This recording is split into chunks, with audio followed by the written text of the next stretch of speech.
Audio Jungle.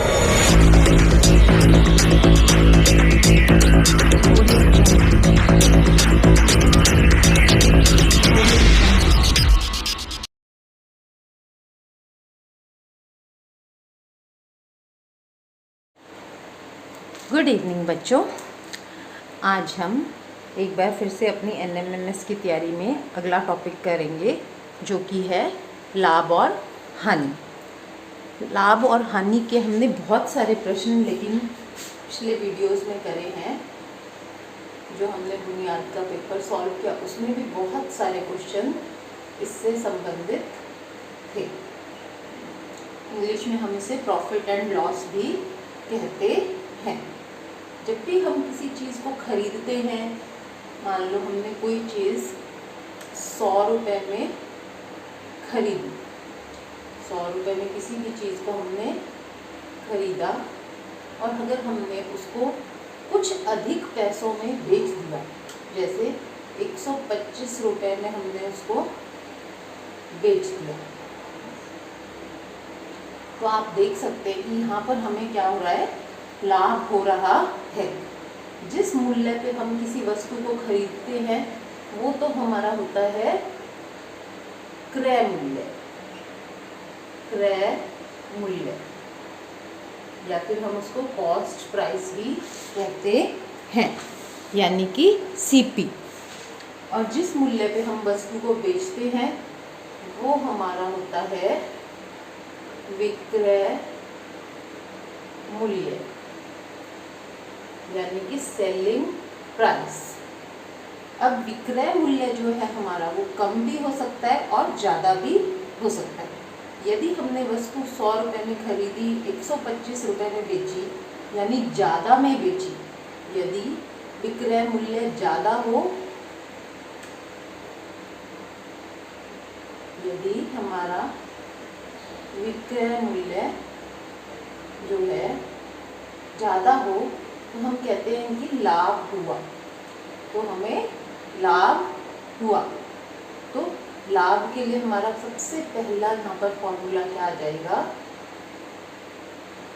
विक्रय मूल्य minus क्रय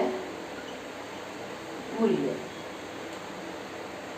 और यदि हम किसी वस्तु को कम कीमत में बेचें किसी भी कारण से, यदि मान लो हमने 100 रुपये में खरीदी और अगर हमने मान लो 90 रुपये में बेच दी, इस केस में हमने 10 रुपये का क्या हो रहा है, हानि हो रही है। तो हानि के लिए हमारा फॉर्मूला क्या बनेगा फिर, क्रय मूल्य माइनस विक्रय मूल्य।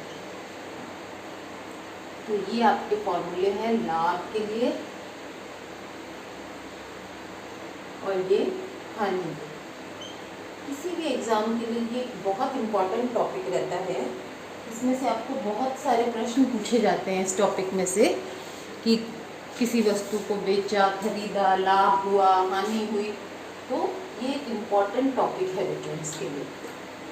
इसके बाद जो अगला प्रश्न इसमें से पूछा जाता है वो ये है कि किसी वस्तु को बेचने पर हमें कितने प्रतिशत लाभ हुआ, यानी लाभ प्रतिशत निकालना या हानि प्रतिशत निकालना। तो यदि लाभ प्रतिशत, हमें किसी वस्तु को बेचने पर लाभ हो रहा है तो उसका लाभ प्रतिशत हम निकालते हैं लाभ बटे में क्रय मूल्य गुना में 100। और इसी प्रकार हानि प्रतिशत निकालने के लिए हानि निकालेंगे पहले, बटे में यहाँ पर भी क्रय मूल्य ही लेते हैं गुना में 100। तो इस प्रकार हम इन प्रश्नों को करते हैं। अब हम कुछ उदाहरण कर लेते हैं जिससे कि हमें एक दो प्रश्न करने पर ये पता चल जाए कि किस प्रकार हमने प्रश्नों को हल करना है। जैसे कि यहाँ पर एक प्रश्न दिया हुआ है इस किताब में, एक आदमी ने एक पुरानी कार 6200 रुपये में खरीदी और 1700 रुपये उसकी मरम्मत पर खर्च किए। 6200 रुपये में खरीदी और 1700 उस पर खर्च किए, यानी कि उसका कुल क्रय मूल्य कितना हो गया उस व्यक्ति के लिए 6200 प्लस उसने 1700 रुपये मरम्मत पर भी खर्च किए, तो ये कुल क्रय मूल्य हो गया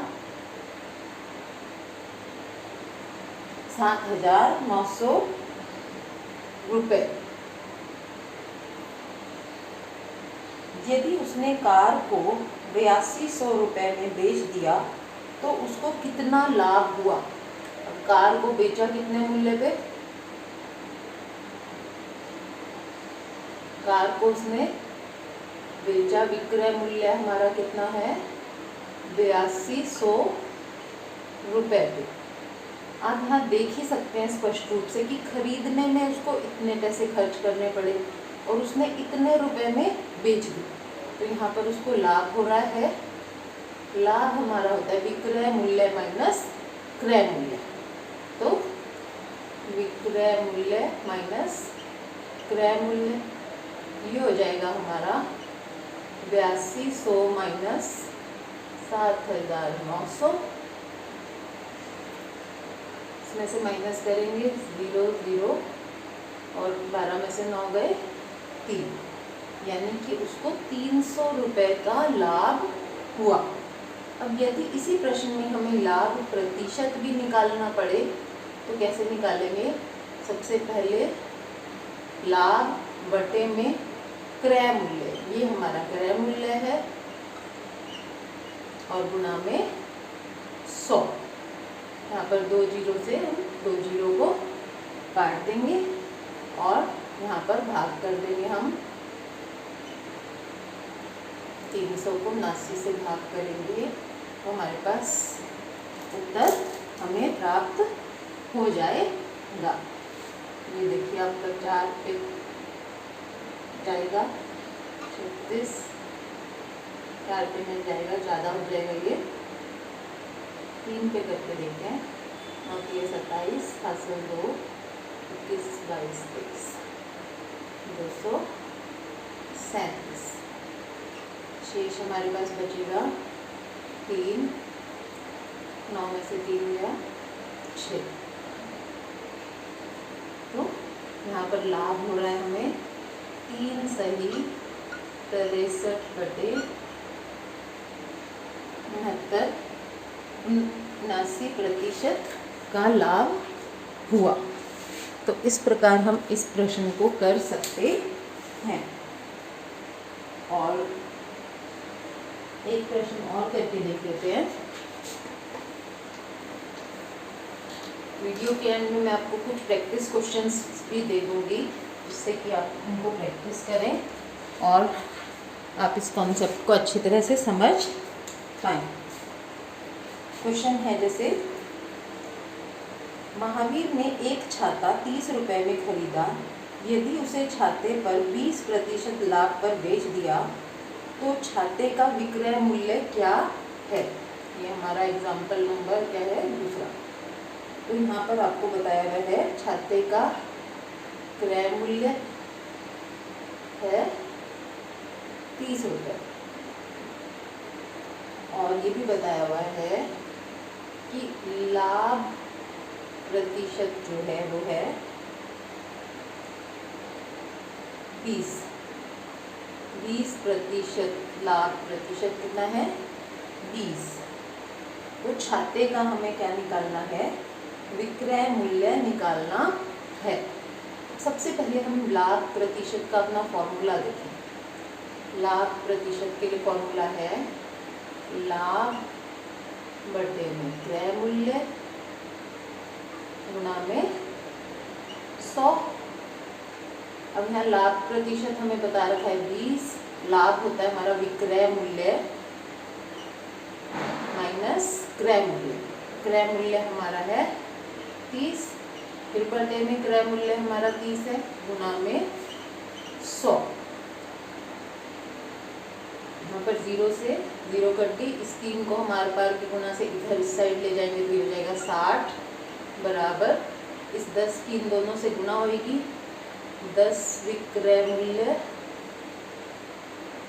माइनस 30 से गुणा करेंगे तो 300 को हम इस साइड ले आएंगे तो ये प्लस का हो जाएगा। ये एक सिंपल समीकरण, सिंपल इक्वेशन बन गई, सरल समीकरण बन गया।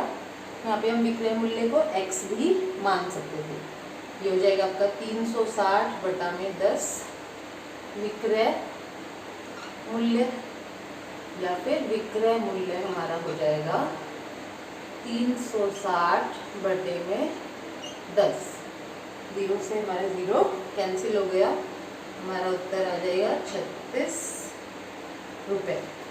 तो आप इस प्रकार इस तरह के प्रश्नों को बहुत ही आसानी से कर सकते हैं। आपको 2-3 फॉर्मूले अगर याद हैं, याद भी नहीं कहूँगी मैं, ये कहूँगी कि अगर आपको वो फॉर्मूले समझ आ गए तो आप इन प्रश्नों को आसानी से हल कर सकते हैं। यहाँ मैं आपको प्रैक्टिस के लिए या पिछले जो NMMS के पेपर हुए हैं हमारे, उसमें से कुछ प्रश्न दूंगी हल करने के लिए, आप उन्हें ज़रूर करें।